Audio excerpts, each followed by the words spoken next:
Dragon. So to hear more from, this we tag her from rags to riches. Then she will tell you more her journey, okay, here in Enagic and how she has inspired, okay? If I may borrow the words of Catriona Gray, and to all the million Filipinos out there, palakpakan po natin the next speaker, the powerhouse from Team Diamond, no other than 684-3, Miss Rachel Flores! So big hand! Yay! And of course, the husband, yan. Sir Aga, grabe. Wow, ang ganda-ganda naman. Mahawa naman. Take it on. Hello! Isang taon bago ako ulit na tungtong dito. Na bakasyon. Anyway, ako po si Rachel Flores. Pasensya na po sa ating bisita. Tagalog lang po talaga ako. Kasi hindi po ako marunong mag-English. Okay lang ba? Yes! Ako po si Ate Rachel. Tama po yung sinabi nila. Talaga pong galing mo talaga sa wala. Galing po talaga kami sa wala ni Kuya Aga. Ako po dati lang mananahi ng tagni-tagning short tsaka ng punda ng unan na tinitinda lang po sa palengke na nakatayo, na naglalakad lang sa gilid ng kalsada. At saka yung mister ko, dating waiter sa club, 150 pesos lang ang sahod niya per night. Maliban lang kung may malalasing, magbibigay ng tip. Yun lang po kami. Pero, ngayon, 14 na taon na po kami sa Enagic, dito po na bago ang buhay namin. Yung dati po na 2 beses lang kumakain sa maghapon, laging itlog ang ulam namin. Sabi ko nga sa asawa ko, baka yung anak natin kasi pati itlog. Kasi 4 pesos lang ang itlog noon Ngayon 10 piso na.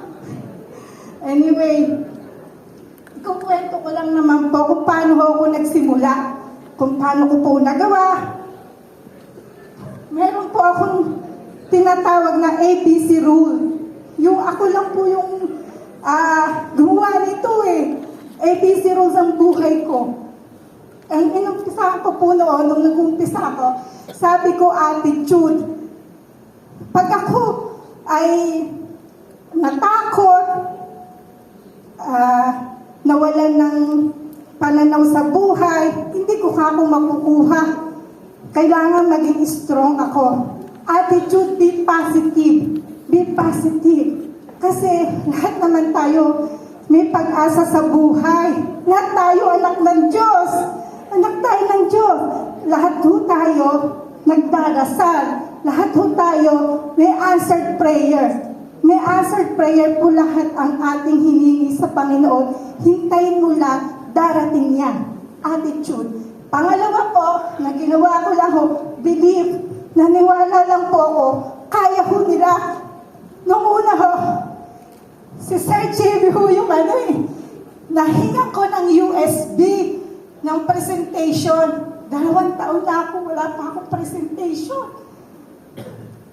Kaya nag-6A ako 2 taon at 4 na buwan nung nag-6A ako. 2010 po ako sumali. Okay, August 15. And then, believe, maniwala lang po ako na kaya niya, kaya ko din. Wala namang pinag-iba. Wala naman. Pare-parehas naman tayo Sabi ko, kahit pa mahirap ako, kaya ko yan. May bibig naman ako kaya ko lang magsalita Tapos, may mata naman ako. Yung iba nga, di ba, wala Sabi ko, kaya ko maglakad. Lalakad lang talaga ako doon. Talaga naglalakad ako, wala ko sasakyan. Bisikleta nga wala Ngayon, 4 na sasakyan namin. And then, commitment. Sabi ko, ano bang commitment na bibigay ko dito? Alam mo ba, meron akong demo ng alas 2 alas 10, wala pa akong pamasahe. Nangihiram ako, 50, 30 sa mga kapatid ko, pinsan ko. Mabuo ko lang ang 500 piso. Aarkila ko tricycle para lang ako makapag-demo. Kasi iniisip ko, baka yung dedemohan ko, yun ang magbigay sa akin ng pansiksik ko. Yun ang magbigay sa akin ng maraming benta. Kaya ganun lang po. Commitment. Sabi ko, whatever it takes. Ay, Yes! Woo! and then determination. Determinado po talaga ako eh. Determinado ako makaahon sa buhay. Papagod na po ako mahirap. Ang hirap pong maging mahirap. Correct. Nahirapan po ako. Sabi ko, isa anak ko, paano ko pa lalakihin to? Paano? Puro paano? So, binago ko lang ang mindsetting ko. And then, excitement. Lagi lang pong excited. Lagi pong, yung pag nakapikit ka, para bang natatanaw mo na yung lupang bahay ko, yung kulay ng pader, yung kulay ng pinto, yung bubong, yung sasakyan, lahat natatanaw ko.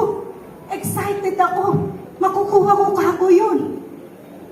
Naramdaman nyo ba yun? Nakapikit ka, nakikita mo? Ganun po talaga. At balang araw, mangyayari naman talaga yan. And then, focus.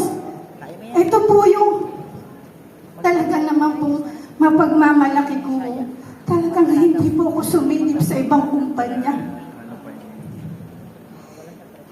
Maraming tatamaan dito.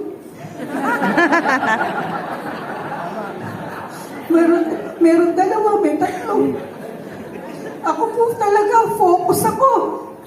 Para ba yung sa kabayo, may nakarangkay dito. Kasi, pananaw ko, mahirap lumangoy sa 2 ilog.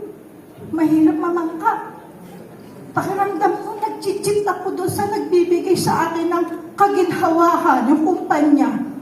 Pakiramdam ko ganun. Focus po. Bakit? Pansinin nyo talaga. Sino po ba yung umasenso dito? Hindi ba yung mga taong focus? Correct. Yung talagang ito lang ang ginawa? Yung mama sila? Ay, focus ko. And then, goal. Goal. Ano po ba yung goal nyo sa buhay? Ano po? Makabiling ganito. Ako po, ang goal ko po dito eh. Gusto ko po yung maging better future ng anak ko tsaka 2 apo ko. Mabigay ko po sa kanila.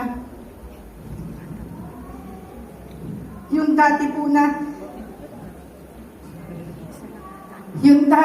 hindi ko halos mapag-aral si Shay, hindi ko halos mapabaunan. Lagi ho akong nasa guidance at para ho naggagawa ng letter, yung kapag promissory note, 2 buwan na, 3 buwan na, hiyang-hiya na rin anak ko. Ay, ayoko na yun. Hindi ko pinaranas ngayon yung sa apo ko. Ang apo ko, ako, maganda eskwelahan ngayon sa English. Kasi hindi ako marunong English eh. Na-English ko yung mga bata na yun. Kaya, sabi ko nga po sa inyo,